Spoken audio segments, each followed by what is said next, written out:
Hello সবাইকে welcome back to my fresh new blog. আশা করি তোমরা সবাই ভালো আছো। আমি তো ভীষণ ভালো আছি। আর একটু সাজুগুজু করে নিয়েছি আর একটা সুন্দর পুজো জামা পরে নিয়েছি, কারণ আজকের দিনটা ভীষণই স্পেশাল একটা দিন। কারণ আজকের হচ্ছে মহালয়া, পুজোকে আর মাত্র এক সপ্তাহ বাকি গাইস। তো আজকের মহালয়া দিনটা ভীষণ স্পেশাল, তো দিনটাকে আরও বেশি স্পেশাল বানানোর জন্য আমি বেরিয়ে পড়েছি ঘুরতে। আর আমার সঙ্গে যাবে দাদাভাই, দিদিভাই, বৌদি আর আমি। তো চলো, আমরা সবাই রেডি হয়ে একদম গাড়ির কাছে চলে এসেছি। এবার গাড়িতে উঠে বেরিয়ে যাচ্ছি। অ্যান্ড আমরা যাচ্ছি আমি, দিদিভাই, বৌদি, বেবি আর দাদাভাই। তো আমরা এই 5 জনে মিলেই যাচ্ছি ঘুরতে। আর শুনেছি নাকি পুজোর সময় ভীষণ বৃষ্টি হবে, তার জন্য আমরা প্ল্যান করে নিয়েছি যে পুজোর আগে প্রচুর ঘুরবো আমরা গাড়ি ফাড়ি নিয়ে। কারণ পুজোর সময় যদি না ঘুরতে পারি তাহলে আফসোস থেকে যাবে, তো তাই জন্য ঘুরবো। আর এই যে গেটটা দেখছো, এটা কিন্তু গঙ্গাসাগরের গেট। আজকের গঙ্গাসাগরে ভোরের বেলা, মানে আজকে যেহেতু মহালয়াতে একটা স্নান করে সবাই, তো ওই স্নানটা ছিল। আর এখন সাগরে এত ভিড়, মানে পুরো সেই গঙ্গাসাগর মেলার মতো ভাইব দিচ্ছে সাগরে। প্রচুর মানুষজন এসছে। আমরা আগেও অনেকবার রাত্রেবেলা এখানে ঘুরতে এসেছি। আমাদের রাত্রেবেলায় এখানে আসতে খুব ভালো লাগে, মানে শুনশান থাকে। তো আজকের এসে পুরো আমরা অবাক, কারণ আমরা এর আগে কোনো দিনও মহালয়ার দিন গঙ্গাসাগরে আসিনি ঘুরতে। তো আজকে আমাদের ফার্স্ট টাইম।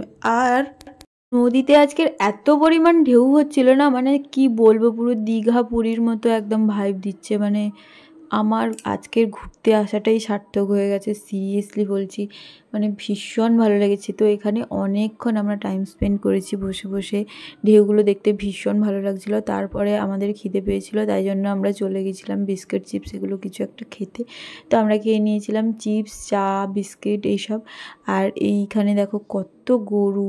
এরা না কাউকে কোনোদিনও ডিস্টার্ব করে না, শুধু খায় আর সবার কাছ থেকে আদরও খায় ভীষণ। তারপরে এই ঠাকুরের বাটিটা কিনে নিয়েছিলাম।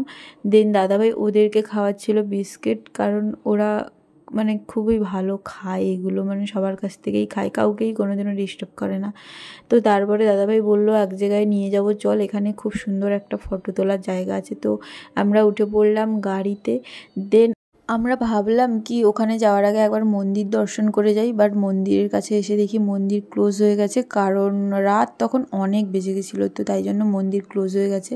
দেন আমরা খেয়ে নিয়েছিলাম একটুখানি ফুচকা, তারপরে চলে যাচ্ছি। আর এখানে যেতে যেতে দেখো একটা বড় ঠাকুরের মন্দির পড়েছে, যেটা কিনা একদম কপিলমুনি মন্দিরের সাইডে। তারপরে খেয়ে নিয়েছি থামস আপ।